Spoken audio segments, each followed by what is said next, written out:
नमस्कार साथियों, हमारे YouTube चैनल एल क्लासेज पर आपका हार्दिक स्वागत है। साथियों, जैसा कि आपको पता है, हम संधि टॉपिक के ऊपर चर्चा कर रहे हैं और संधि पर हमारी 7 कक्षाएं हो चुकी है। आज ये 8वें नंबर की कक्षा है और इसमें हमने स्वर संधि और व्यंजन संधि के ऊपर पूर्ण रूप से चर्चा कर ली थी। आपको बहुत सारे एग्जाम्पल भी करवाए थे। अब आज हम जो चर्चा करेंगे वो विसर्ग संधि के ऊपर चर्चा होगी। साथियों, इसके ऊपर होगी, विसर्ग संधि के ऊपर चर्चा होगी। जैसा कि आपके सामने लिखा हुआ है विसर्ग संधि। सबसे पहले तो आपको यह पता होना चाहिए कि विसर्ग संधि कहते किसे हैं। तो विद्यार्थियों, जैसा कि आपने ऐसा चिन्ह देखा है, ये विसर्ग होता है और इस विसर्ग के बाद में अगर कोई स्वर आता हो अथवा कोई व्यंजन आता हो, स्वर या व्यंजन आता हो और इस विसर्ग में अगर कोई विकार हो जाए, विसर्ग में विकार, विकार से तात्पर्य है परिवर्तन से, परिवर्तन से मतलब विसर्ग के बाद में स्वर या व्यंजन के आने से अगर विसर्ग में कोई विकार उत्पन्न हो जाता है, कोई परिवर्तन हो जाता है, तो उसे कहते हैं विसर्ग संधि। क्या कहते हैं उसको? विसर्ग संधि। और मैंने आपको स्टार्टिंग में बताया था कि यदि वर्णों का मेल हो जाता है, मेल होने के बाद में अगर वहां विकार उत्पन्न नहीं हो रहा, वहां परिवर्तन नहीं हो रहा, तो ऐसी स्थिति में वो संयोग होता है। क्या होता है साथियों? संयोग होता है। तो हम संधि पढ़ रहे हैं तो संधि में विकार होना अनिवार्य है। देखते हैं इसमें साथियों, इसमें हम टोटल नियमों की बात करेंगे, 11 नियमों की। विसर्ग संधि के 11 नियम है। ये 11 नियम कौन कौन से हैं वो मैं आपको अलग से लिखा दूंगा लास्ट में। पहले एक बार हम डिटेल से पढ़ लेते हैं, फिर लास्ट में शॉर्ट नोट्स जैसे बनाते हैं ना, उसी हिसाब से लिखा दूंगा। तो विद्यार्थियों, यहां पर लिखी हुई है सबसे पहले इसकी डेफिनेशन। विसर्ग संधि की परिभाषा क्या है? विसर्ग के साथ स्वर या व्यंजन के मिलने से विसर्ग में होने वाला परिवर्तन को ही विसर्ग संधि कहते हैं। और जो बात मैंने अभी आपको बताई थी वो यहाँ लिखी हुई है।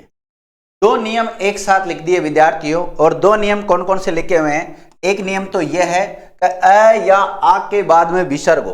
अ या आ के बाद में क्या हो साथियों? विसर्ग हो।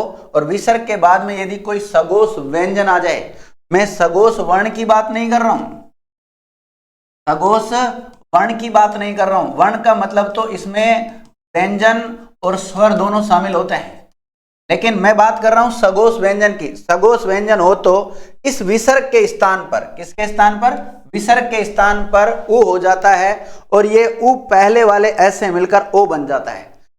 दूसरा नियम यह विद्यार्थियों कि अ या आ के बाद में विसर्ग हो और उसके बाद में अ स्वर आ जाए। कौन सा?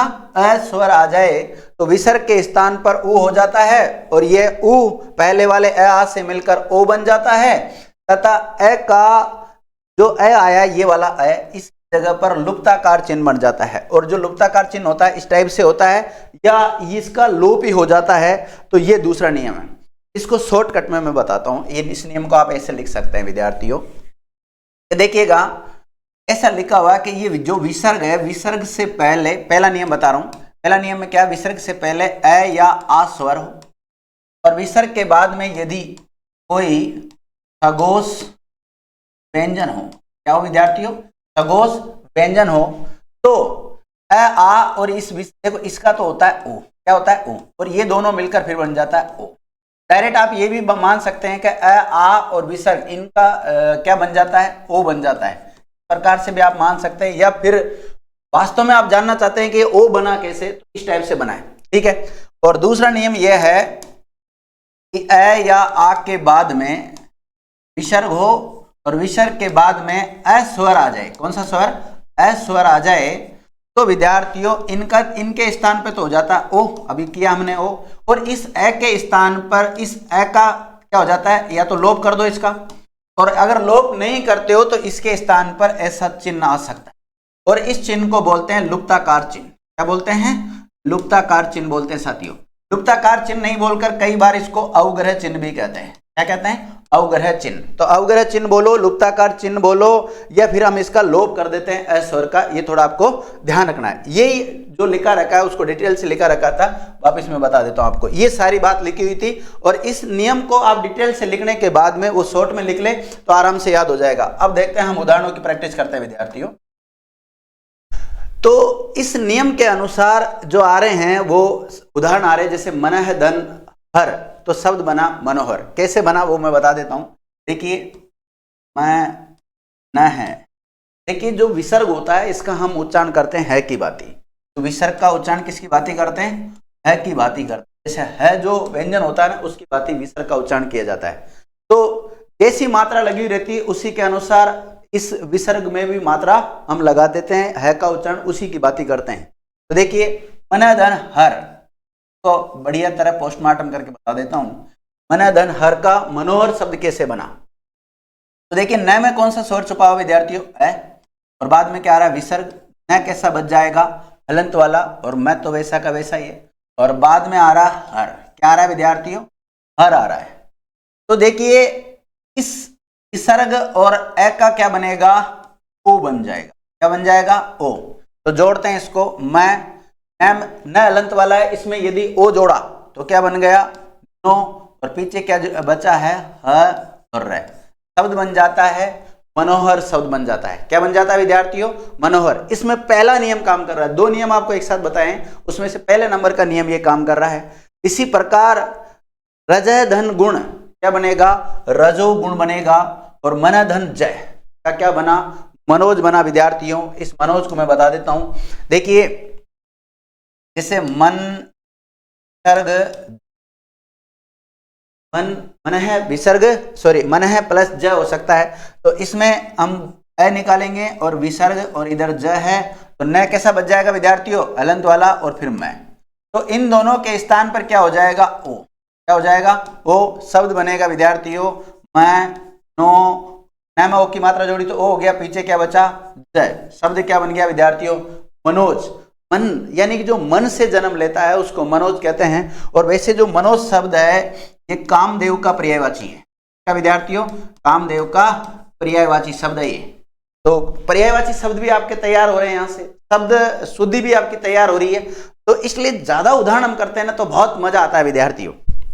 देखिएगा इसी प्रकार मन धन विज्ञान क्या होता है? मनोविज्ञान। विद्यार्थियों एक विषय चलता है साइकोलॉजी, आपने नाम सुना होगा, जो फर्स्ट ग्रेड, सेकंड ग्रेड और रिट जो अध्यापक भर्ती प्रतियोगिताओं की परीक्षा की तैयारी करते हैं उन विद्यार्थियों को पता है मनोविज्ञान एक विषय होता है। तो जैसे लिखा हुआ मन धन विज्ञान, लिखा हुआ है मन धन विज्ञान लिखा हुआ है।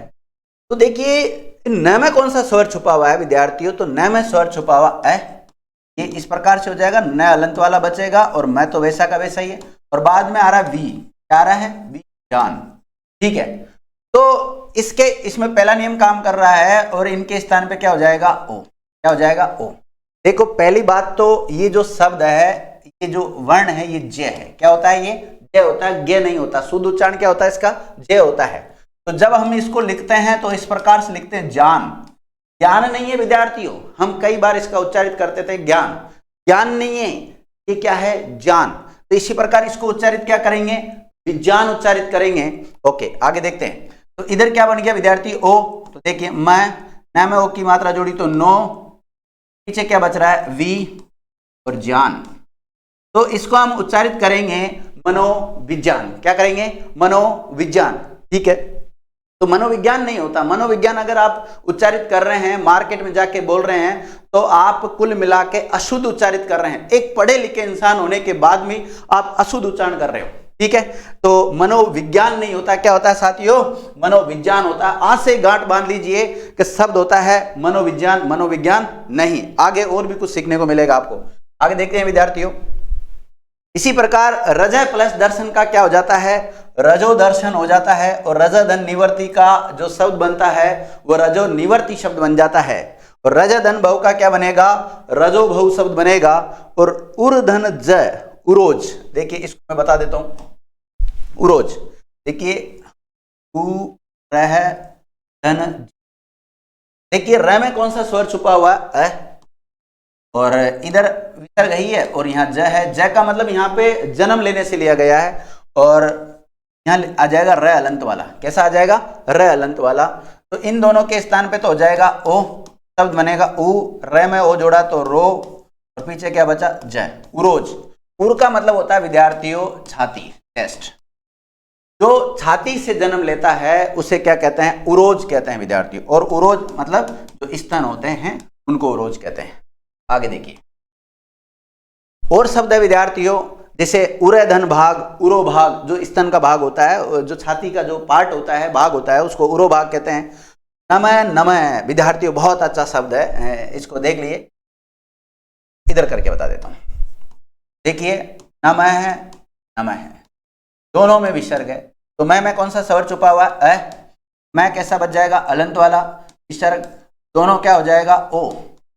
देखिए न पहले से ये न मैं ओ जोड़ा तो मो, और फिर न और मैं और विसर्ग, नमो नमः। अंग्रेजी में जैसे हम बोलते हैं ना हेलो हाय बोलते हैं, संस्कृत में बोलते हैं नमो नमः। क्या बोलते हैं? नमो नमः बोलते हैं विद्यार्थी। इसी प्रकार अंत तय गत्वा, तो क्या हो जाएगा? अंत तो गत्वा शब्द बन जाएगा। और यश धन अनुकूल, ये आ गया जो हम चाह रहे थे, जो दूसरा नियम था उसके अनुसार उदाहरण आ चुका है। इसको मैं समझा देता हूं, दूसरे नियम के अनुसार हो रहा है। और दूसरा नियम यह विद्यार्थियों, मैं आपको वापस पुनः रिपीट कर देता हूं। दूसरा नियम क्या है? दूसरा नियम यह विसर्ग संधि का कि यदि इस विसर्ग से पहले अ या आ स्वर हो और उसके बाद में यदि अ स्वर आ जाए, कौन सा? अ स्वर आ जाए, तो देखो किसका क्या बनता है। ऐसे बना दो डायरेक्ट, इसका तो बन जाता है ओ। क्या बन जाएगा? ओ बन जाएगा। और इस अ का कर दो लोप। क्या कर दो? इसका लोप कर दो। और लोप नहीं करते हो तो इस स्थान पर इस टाइप से एक चिन्ह बना दो, और इस चिन्ह को बोलते हैं लुप्ताकार चिन्ह। क्या बोलते हैं? लुप्ताकार चिन्ह बोलते हैं, या इसी को ही बोलते हैं विद्यार्थियों अवग्रह चिन्ह। अब हमारे सामने एक उदाहरण आ गया, यश धन अनुकूल। क्या आ गया? यश धन अनुकूल आ गया विद्यार्थी। तो यश अनुकूल का जो शब्द बनेगा वो क्या बनेगा, वो लिख देता हूं। स संकर वाला, यानी कि तालव्य स में कौन सा स्वर छुपा हुआ है? अ छुपा हुआ विद्यार्थियों। कौन सा? अ। तो संकर वाला स कैसा बच जाएगा? अलंत वाला। और ये तो वैसा का वैसा ही। बाद में आ रहा विसर्ग, और देखिए इन दोनों का तो क्या बन जाएगा? ओ। क्या बन जाएगा? ओ बन जाएगा। और इसकी जगह पर, क्योंकि ए की जगह क्या बना सकते हैं हम? या तो इसका लोप कर दो, और लोप नहीं करते हो तो इस टाइप का चिन्ह बना सकते हो। तो जो शब्द बनेगा विद्यार्थियों वो बनेगा यशो नु कुल बनेगा। यहां तो एक बार तो हमने क्या कर दिया? इस ए का लोप कर दिया। दोबारा एक और तरीके से और बन सकता है जिसमें हम इस लुप्ताकार या अवग्रह चिन्ह का प्रयोग करेंगे। तो ये बनेगा यशो अवग्रह चिन्ह नु कुल। और इसमें क्या याद करना है आपको कि ये जो यशोनुकूल है, ये जो चिन्ह नहीं बोला जाएगा, सिर्फ लगाना आपको। और जहां पर भी ये ज्यादातर जो मिलता है वो संस्कृत शब्द के जो उदाहरण होते हैं, संस्कृत भाषा के जो शब्द आ जाते हैं हिंदी में, संधि में पूछे जा सकते हैं, तो वहां पर पूछा जाता है। तो यशोनुकूल शब्द उच्चारित करेंगे इसको, तो अगर ऐसा अवग्रह चिन्ह आपको मिल जाए तो वहां पर विसर्ग संधि होगी। आंख बंद करके क्या कर देना विद्यार्थियों? विसर्ग संधि कर देना। ओके, और देख लेते हैं उदाहरण विद्यार्थियों। जैसे मन धन अभिलाषा का क्या हो जाएगा? मनोभिलाषा हो जाएगा। या इसको देखो, इन दोनों को इस प्रकार से भी लिख सकते हो आप। यहां लिख देता हूं मैं यशोनुकूल, जो आपको पीपीटी मिलेगी ना पीडीएफ वाली, उसमें देखने को मिल जाएगा। और इसी प्रकार जो मन धन अभिलाषा का क्या हो जाएगा? मनोभिलाषा हो जाएगा। लेकिन यहां पर अवग्रह चिन्ह यानी कि लुप्ताकार चिन्ह लगा हुआ है, बिना लुप्ताकार चिन्ह के भी आ सकता है। तो इसको इस टाइप से लिख दो, मनोभिलाषा, मनोभिलाषा। ठीक है विद्यार्थियों, अब नेक्स्ट देखते हैं और इसके उदाहरण। उदाहरणों की अपने पास कोई कमी नहीं, उदाहरणों की भरमार है साथियों। ओके, देखिएगा विद्यार्थियों आगे और उदाहरण आगे। प्रथम धन अध्याय, प्रथमोध्याय हो जाएगा। सेकंड नियम काम कर रहा है इसमें। कौन सा नियम काम कर रहा है? सेकंड नियम काम कर रहा है। और मन धन अनुरूप, इसमें भी दूसरा नियम काम कर रहा है। मनोनुरूप शब्द बन जाएगा। और यश धन अभिलाषा, तो क्या बन जाएगा? यशोभिलाषा बन जाएगा। और एक धन अहम, एको अहम शब्द बन जाएगा। और स धन अहम, सोहम शब्द बन जाएगा विद्यार्थियों। और मन धन भाव का क्या बनेगा? मनोभाव। इसमें पहला नियम काम कर रहा है। कौन सा नियम काम कर रहा है? पहला नियम काम कर रहा है। और यश धन दा, यशोदा। और यश धन गान, यशोगान, पहला नियम काम कर रहा है। और नभः धन मंडल, नभो मंडल शब्द बनेगा विद्यार्थियों। ठीक है। और सिरधन धारिये, सिरोधारिये, सिर के ऊपर जो धारण करके रखते हैं उसको क्या बोलते हैं? सिरोधारिये। देखिए एक शब्द है विद्यार्थियों सिरोरूह। तो सिरोरूह शब्द कैसे बना वो मैं आपके सामने लिख देता हूं। देखिए विद्यार्थियों, शब्द होता है सिर है। सिर मतलब जो हमारा जो सिर है इसकी बात कर रहे हैं। और इसके बाद में लिखा हुआ है रूह है। ठीक है, रूह का मतलब होता है बाल। क्या होता है विद्यार्थियों? बाल होता है। सिर का मतलब तो आप जानते हो, जो मेरे सिर पे तो दोस्तों बाल है नहीं, ठीक है, तो ये बालों के बारे में बात कर रहे हैं। देखिए र में कौन सा स्वर छुपा हुआ विद्यार्थियों, ए छुपा हुआ है और बाद में विसर्ग आ रहा है और तो का वैसा ही है और र अलंत वाला बच जाएगा। ओके, और बाद में क्या आ रहा है, रू और है। ठीक है, तो इनका क्या बन जाएगा, ओ बन जाएगा और जो शब्द बनेगा वो इस प्रकार से बनेगा, सी र में ओ की मात्रा जोड़ी तो रो और फिर रो रू है। तो सिरो रूह, रूह का मतलब बाल, सिर के जो बाल होते हैं उसको क्या बोलते हैं विद्यार्थियों, सिरो रूह बोलते हैं। आगे देखते हैं, इसी प्रकार नभधन मंडल हो गया, सिरो रूह हो गया और सरधन जय, ये भी देखिए विद्यार्थियों इंपोर्टेंट शब्द है। सरोज शब्द बनता है और सरोज शब्द कमल शब्द के लिए रूढ़ हो चुका है। कमल का पर्यायवाची विद्यार्थियों सरोज। देखिए सरह का मतलब लिया गया तालाब से, जय का मतलब जन्म लेना, जिसने तालाब में जन्म लिया है उसे सरोज कहते हैं, इसलिए कमल का पर्यायवाची ये ध्यान रखिए। आगे देखते हैं विद्यार्थियों, आगे देखिए पयधन धर, पयोधर शब्द बनता है और पय का मतलब लिया गया यहाँ पर पानी से। किससे लिया गया विद्यार्थियों, पानी से लिया गया। अलग अलग संदर्भ में अलग अलग अर्थ आते हैं, वो देखा जाता है शब्द किस रूप में प्रयुक्त हुआ है। और धर का मतलब जो लिया गया है यहाँ पर धारण करने से लिया गया, धारण करने से जो शब्द बना है वो पहले नियम के अनुसार पयोधर शब्द बना है, जिसने पानी को धारण कर रखा है विद्यार्थियों। पयोधर जो शब्द होता है ये समुद्र का पर्यायवाची है। किसका है विद्यार्थियों, समुद्र का पर्यायवाची शब्द है। इसी प्रकार मनोधन अभिराम, मनोभिराम सेकंड नियम काम कर रहा है। या इस मनोभिराम को आप इस प्रकार से भी लिख सकते हैं, मनो लुप्ताकार चिन्ह ये अभि और राम, इस प्रकार से भी इसको लिखा जा सकता है। इसी प्रकार मनोधन अभिलाषा, मनोभिलाषा हो जाता है, इसको भी दोनों टाइप से लिख सकते हैं। मनोधन अनुभूति का क्या बनेगा, मनोभूति शब्द बनेगा। और अन्य धन अन्य, विद्यार्थियों इंपोर्टेंट कर लेना, इंपोर्टेंट कर लेना। और बना कैसे, या आप कमेंट्स करके बताएंगे आपसे बना या नहीं बना। नया नहीं बना है तो मैं आपको कमेंट करके इसका जवाब दूंगा। इसी प्रकार यश धन गान का यशोगान शब्द बन जाता है।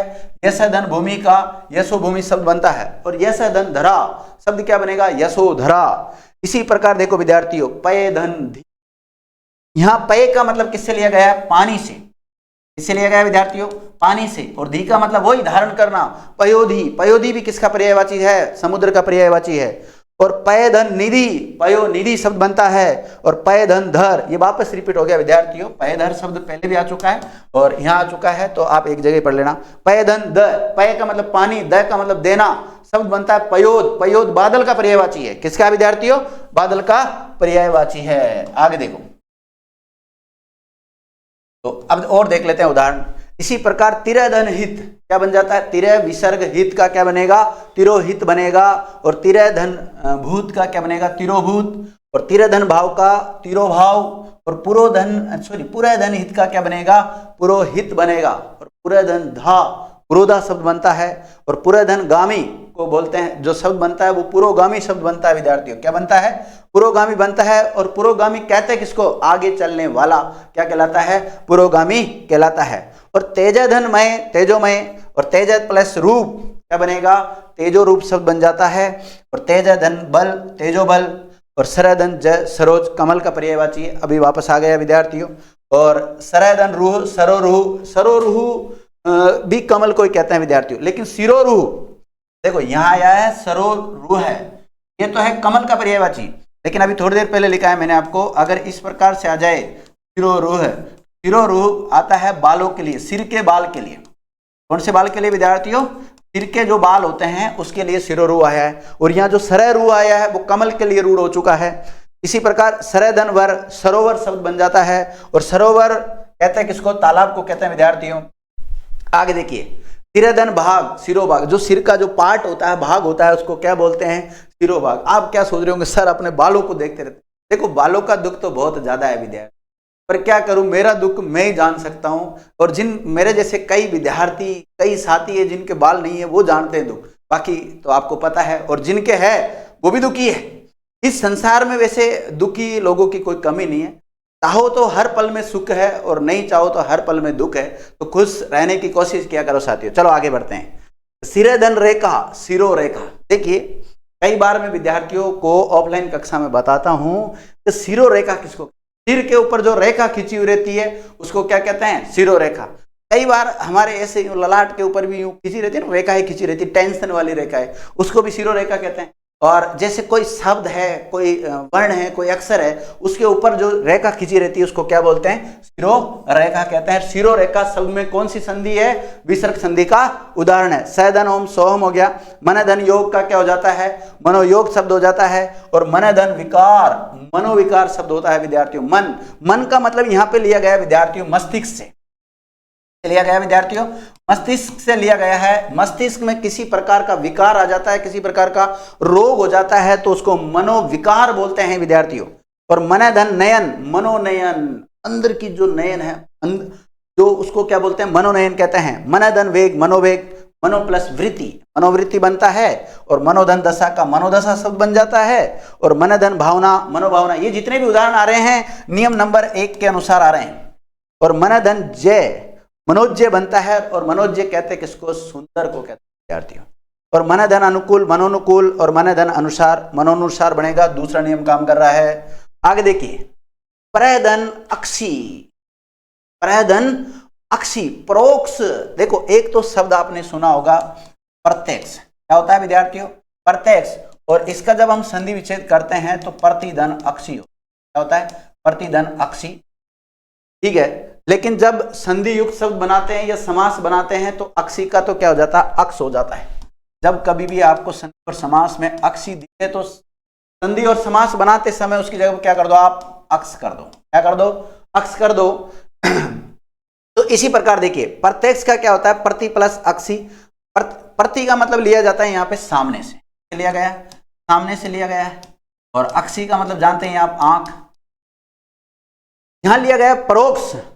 तो देखिए, प्रसर्ग अक्षी, अक्षी का मतलब आंख ही है। प्र का मतलब दूर, प्र का मतलब किसे लिया गया? दूर से, जो आंखों के सामने नहीं है, आंखों से दूर है, उसको क्या बोलते हैं? परोक्ष। और प्रत्यक्ष शब्द का विलोम शब्द भी क्या बनता है विद्यार्थियों? परोक्ष ही बनता है। और परोक्ष विकल्प में नहीं हो तो फिर अप्रत्यक्ष को हम मान लेते हैं, क्योंकि अ जो उपसर्ग है, एक नकारात्मक उपसर्ग है, उसको जोड़ के प्रत्यक्ष के आगे हम क्या लगा देते हैं? अप्रत्यक्ष बना देते हैं उसको अ जोड़कर।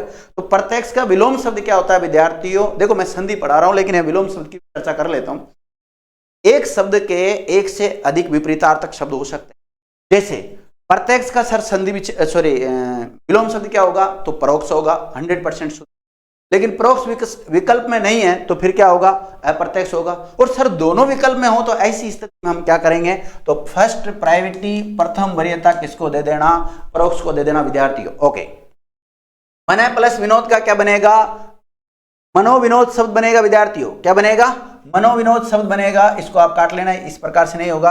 मनोधन वेता का मनोवेता बनेगा। मनोधन रथ, मनोरथ बनेगा।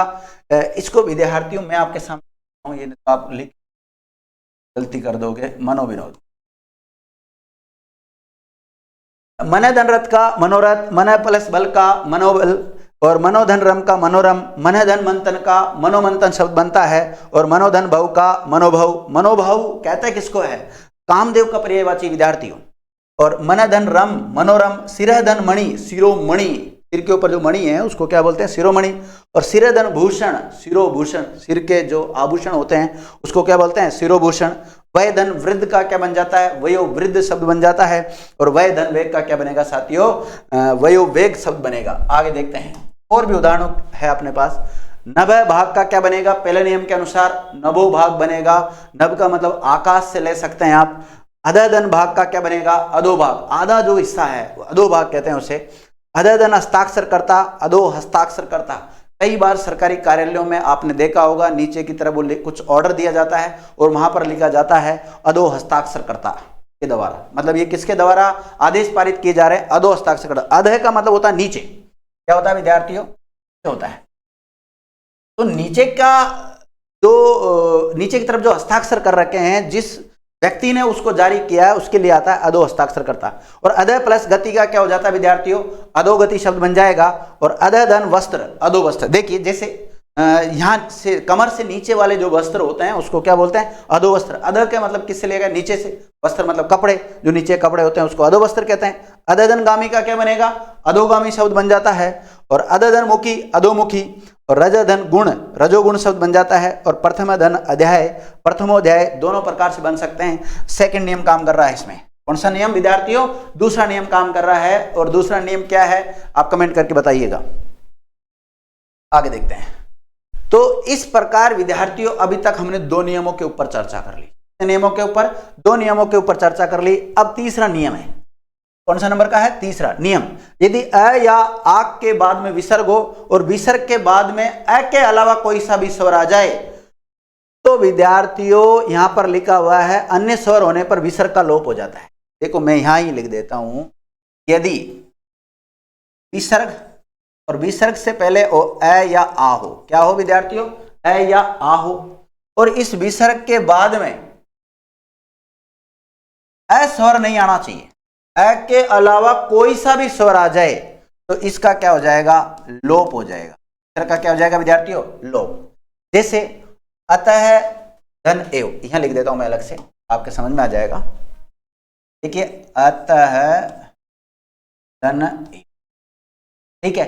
तो कुछ नहीं करना आपको, सिर्फ इसका लोप करना है, इस विसर्ग का। तो ये कैसे लिखा जाएगा? अतः एव प्रकार से लिख दो, एक सिरो रेखा के नीचे मत लिखना, थोड़ा गैप रखना, ठीक है। अब देख लेते हैं विद्यार्थियों। तो अतः प्लस एव का क्या बनेगा? अतएव शब्द बन जाएगा। और यश धन इच्छा का, यश इच्छा, कुछ नहीं करना, सिर्फ इनका लोप कर दो। विसर्ग आ रहा है, इनका लोप कर दो। यहाँ विसर्ग आ रहा है, इसका लोप कर दो। तेज धन आभास का तेजा आभास बन जाएगा। तो तत धन एव का तत एव शब्द बन जाएगा। और मन धन उच्छेद का मन उच्छेद शब्द बनेगा। और पय धन आदि का क्या बनेगा? पय आदि शब्द बन जाएगा विद्यार्थियों। ओके, आगे देखो विद्यार्थियों, अगला और कौन सा नियम आ रहा है? तीन नियम हो चुके हैं। चौथा नियम क्या कह रहा है? चौथा नियम ये कह रहा है यदि अ आ के बाद में विसर्ग हो और विसर्ग के बाद में क फ प फ हो तो विसर्ग का थ हो जाता है। मैं अलग से समझा देता हूं आपको, ये क्या कहना चाह रहा है? ये कहना चाह रहा है कि विद्यार्थी जो विसर्ग है, इस विसर्ग से पहले तो अ या आ स्वर हो और इस विसर्ग के बाद में यदि ऐसे शुरू होने वाला, ऐसे शुरू होने वाला, पैसे शुरू होने वाला या फ से शुरू होने वाला, इनमें से किसी भी व्यंजन से शुरू होने वाला कोई शब्द आ जाता है तो इस विसर्ग के स्थान पे सड़क वाला स हो जाता है। वो भी कैसा? हलंत वाला। और इस सड़क वाले स को हम कहते हैं दंते, क्या बोलते हैं विद्यार्थी? इसको दंते स हो जाता है, वो भी हलंत युक्त। देखते हैं उदाहरणों की प्रैक्टिस करके देख लेते हैं इसकी। तो जैसे नम धन कार आया शब्द विद्यार्थियों, देखिए इसको मैं अलग से स्लाइड में समझा देता हूं आपको। नम धन कार, क्या है? नम धन कार, इसके नियम काम कर रहा है विद्यार्थी चौथे नंबर का। तो कुछ नहीं करना, इसकी जगह पर क्या कर दो आप? हलंत वाला स कर, वो भी कौन सा? सड़क वाला, जिसको हम दंते स कहते हैं। ये किस प्रकार बनेगा? नम स कार। तो ये स हलंत वाला, तो इसको हम मानक रूप में जब लिखेंगे तो आप इस प्रकार से भी शब्द लिखा जा सकता है, नमस्कार शब्द लिखा जा सकता है विद्यार्थियों। ठीक है, देख लेते हैं, प्रैक्टिस कर लेते हैं कुछ। नम प्लस कार का नमस्कार हो जाएगा। और पर विसर्ग पर का क्या हो जाता है? परस्पर हो जाता है। और तिरय विसर्ग कार का क्या होगा विद्यार्थियों? तिरस्कार शब्द बन जाता है। और तिरय धनकृत का क्या बन जाएगा? त्रिष्कृत। कुछ नहीं करना आपको, सड़क वाला से जोड़ना है। और भा धन कर का क्या बन जाता है? भास्कर। और भास्कर विद्यार्थियों सूर्य का पर्यायवाची है। क्या है? सूर्य का पर्यायवाची। और पुरय धन कृत का क्या हो जाता है? पुरस्कार शब्द होता है। पुरस्कृत शब्द नहीं होता, क्या होता है? पुरस्कृत शब्द होता है। और पूरे धनकार का पुरस्कार आ गया। वृहधनपति का बृहस्पति शब्द बन जाता है। कुछ नहीं करना, सह जोड़ना है विसर्ग के स्थान पे। भाधनपति का भास्पति, ये भी सूर्य का पर्यायवाची है। और तिरधनकार का तिरस्कार वापस आ गया। वाचधनपति का वाचस्पति हो गया। श्रेयधनकर का श्रेयस्कर शब्द हो जाता है। ओके, और देखते हैं विद्यार्थियों और कौन कौन से उदाहरण आपके सामने। इसी प्रकार 4 नियम हो चुके हैं विसर्ग संधि का, और यह है 5वां नियम। कौन सा है विद्यार्थियों? 5वां नियम है। और 5वां नियम में क्या दे रखा है कि ई उ के बाद में विसर्ग हो और विसर्ग के बाद में क ख प फ म हो तो विसर्ग के स्थान पे षटकोण वाला स हो जाता है, यानी कि मूर्धन्य स हो जाता है। तो मैं शॉर्ट में लिख देता हूं, यह क्या कहना चाह रहा है कि देखो विसर्ग है ना, इस विसर्ग से पहले ई या उ स्वर हो और इस विसर्ग के बाद में या तो क से शुरू होने वाला या ख से शुरू होने वाला या म से शुरू होने वाला या प से शुरू होने वाला, क ख प फ या फ से शुरू, मतलब ई उ के बाद में विसर्ग और विसर्ग के बाद में क ख प फ म इनसे शुरू होने वाला अगर कोई भी शब्द आ जाता है तो इस विसर्ग के स्थान पर षटकोण वाला स हो जाता है, वो भी हलंत युक्त। कैसा होता है? हलंत वाला होना चाहिए। और इस षटकोण स को क्या बोलते हैं? हम मूर्धन्य स बोलते हैं, क्योंकि इसका उच्चारण मूर्धा से होता है, इसलिए इसको मूर्धन्य भी कहते हैं। ओके, अब इसके नियमों के अनुसार जो उदाहरण दे रखे हैं उनके ऊपर चर्चा कर लेते हैं। जैसे चतुधन पथ दे रखा है, तो विद्यार्थियों विसर्ग की जगह पर आपको षटकोण वाला स करना है, चतुष्पथ शब्द बन जाएगा। और चतुधन कोण, इसकी जगह पर क्या कर दो? बस षटकोण वाला स कर दो, वो भी हलंत वाला, चतुष्कोण शब्द बन जाएगा। यह चतुधन पद, चतुष्पद। देखो विद्यार्थियों, मैं एक को समझा देता हूं आपको। देखिए सीधा लिखा हुआ है कि चतुधन पद, चतु का मतलब चार होता है। अभी देखते हैं, तो क्या करना है आपको? षटकोण वाला स करना है। जब हम लिखेंगे इसको तो चतुष्पद इस प्रकार से लिख देंगे। तो कई बार जैसे शुद्ध अशुद्ध में हम लिखते हैं चतुष्पद शब्द, तो सोचते हैं कौन सा स लगाए, शंकर वाला स लगाए या षटकोण वाला लगाए या सड़क वाला लगाए, कौन सा वाला लगाए? तो फिर हम वहाँ कंफ्यूज रहते हैं। तो अगर थोड़ा संधि को ढंग से पढ़ा हुआ रहता है तो मुझे लगता है कि आपका ये गलत नहीं होगा। चतुष्पद, पद का मतलब पैर, और जिसके चार पैर है उसको चतुष्पद कहते हैं विद्यार्थियों। ओके, तो इसी प्रकार आविधन कृष का आविष्कृत शब्द बन जाएगा, और चतुधन काष्ठ का चतुष्काष्ठ शब्द बन जाएगा। चतुधन पाद का चतुष्पाद, पाद का मतलब पैर से लिया गया। वही विसर्ग कृत का क्या बन जाएगा? बहिष्कृत शब्द बन जाएगा। और आविधनकार का आविष्कार। पूछा जाए आपसे आविष्कार शब्द में कौन सी संधि है? विसर्ग संधि है। क्या इसका संधि विच्छेद होगा? तो आवि विसर्ग कार हो जाएगा। और ज्योति विसर्ग मति का क्या हो जाएगा? ज्योतिषमति शब्द बन जाता है। और बहिधनकार बहिष्कार शब्द बन जाता है। वापिस आ गया ये शब्द। आगे देखिए, और देखो विद्यार्थियों, विसर्ग संधि के और नियम हैं। इन नियमों के ऊपर हम जो चर्चा करेंगे वो अगली क्लास में करेंगे। आपको हमारी ये कक्षा कैसी लगी? अच्छी लगी तो प्लीज विद्यार्थियों चैनल को अधिक से अधिक लोगों के साथ शेयर कीजिए। और आपने अभी तक हमारे इस एल क्लासेज यूट्यूब चैनल को सब्सक्राइब नहीं किया है तो प्लीज इसको सब्सक्राइब कीजिए। Thank you Mitra.